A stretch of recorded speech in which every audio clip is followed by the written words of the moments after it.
We like to think the big failures in our lives happen in a vacuum.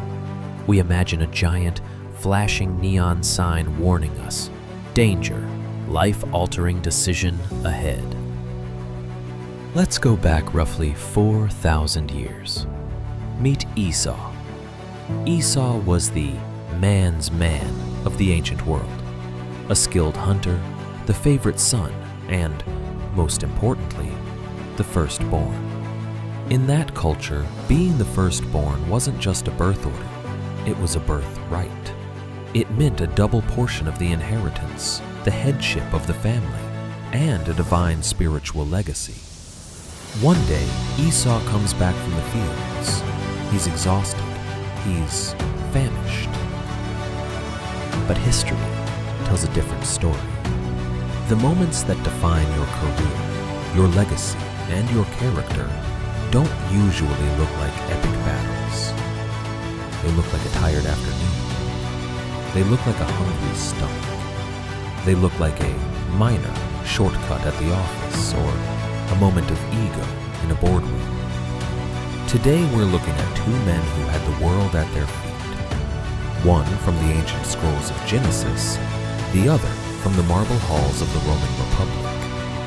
Both traded an eternal birthright for a temporary bowl of stew.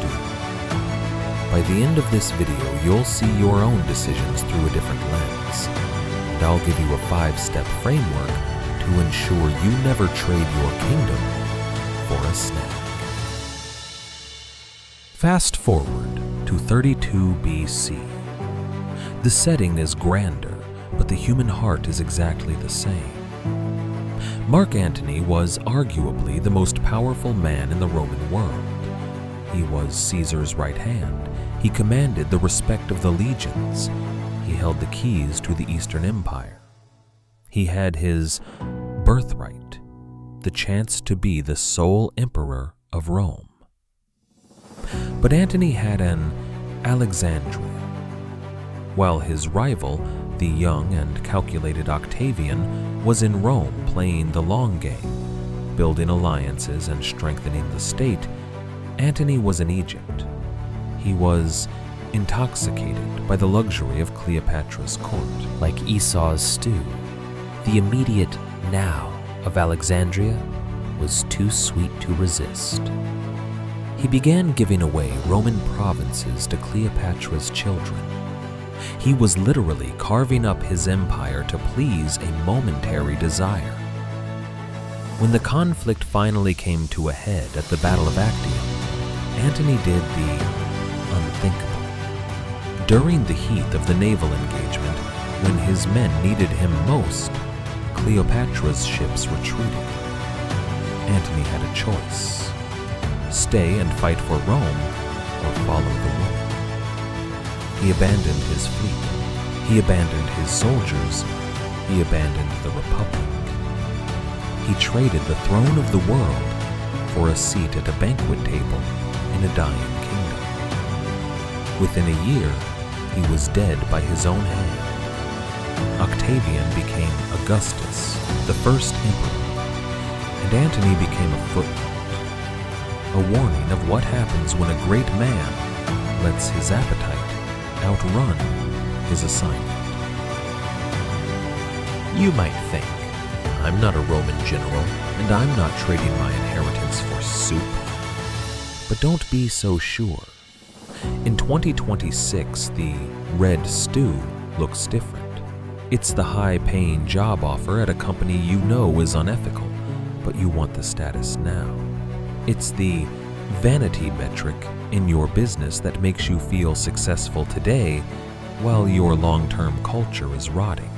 It's the choice to stay in your comfort zone because the birthright of growth requires you to be famished for a little while longer. The Antony Trap is real. We get distracted by the luxury of our current feelings and forget that we are in a war for our future.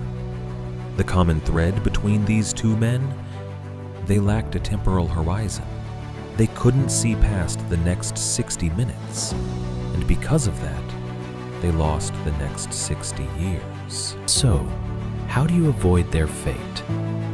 Use this framework every time you feel the hunger of an impulsive choice.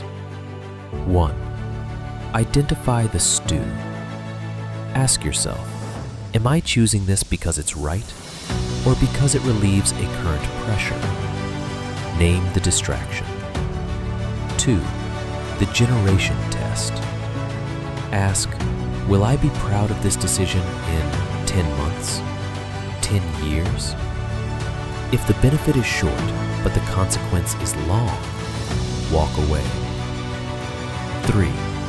Check your HALT. Are you hungry, angry, lonely, or tired? If you are in any of these states, you are legally insane in terms of decision making. Sleep on it.